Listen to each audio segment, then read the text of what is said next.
in this lesson, we'll connect our spine bones to the path helpers. Now at this point, you'd want to make sure that each IK goal's swivel angle is set to 0. This is so that we have a seamless process when we connect that swivel angle later on to get the twist distribution. So if it's not set to 0, you'd simply just want to right click your slider to set them all. Okay, but we shouldn't have any problem with that, especially after we've frozen the transformations on our bones.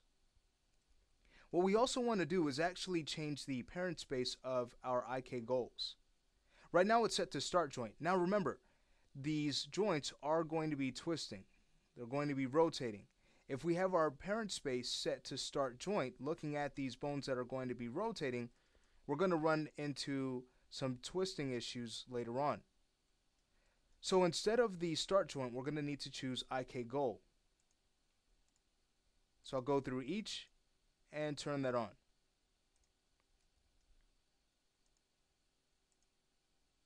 Okay, great. What I'd also like to do is actually turn on the side fins for these bones so that as they start to twist, we can see that twist a lot easier. So starting with the first, again, we'll just go ahead and turn on side fins. If you want, you could always head over back to your character layer and see how that looks. Okay, I think that looks just fine. So I'll close that out. We'll go to the next. Again, turn on side fins. And we'll just continue right at the top. Okay, great. All right, the next step, of course, is going to be to now connect these bones to the helpers. So let's start right at the root. What we want to do here is position constrain the root to its helper, right where that the bone's pivot lies. Okay, so this is really simple. We select the bone, go to our position constraint, choose the helper. Okay, we can see the connection is there. Now when it comes to the IK goal, again, we want to look at where its pivot is and connect to its corresponding helper. So again, we select the IK goal, choose position constraint and constrain to the helper, and the next root up, we do the same to that same helper, again looking at the pivot.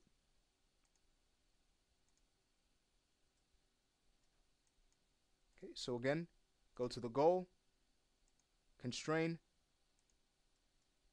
go to the bone above it and constrain. Just do this a few more times.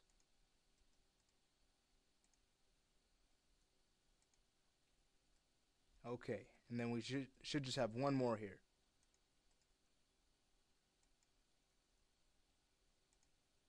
All right, and again, we don't have to worry about this chest bone at all because it's going to be directly linked. Okay, so let's get an idea of what we're going to be able to get with this setup. If we were to select one of our IK goals and start to move the swivel angle, again, you get an idea of the twisting that we're going to be able to get.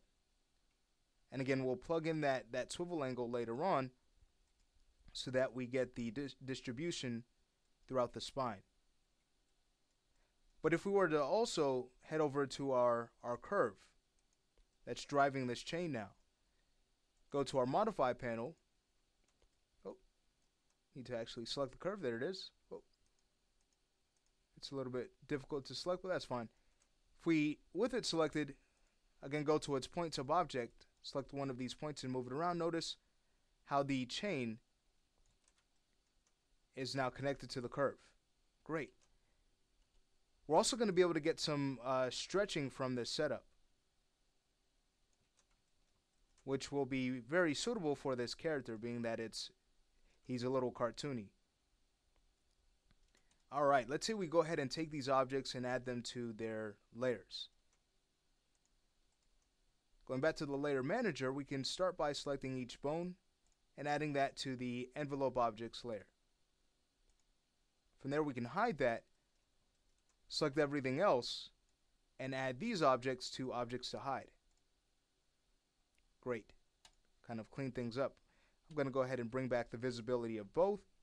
And with these things done, that actually finishes this lesson. So by the next lesson, we're ready to start deforming our spine that's driving our spine rig.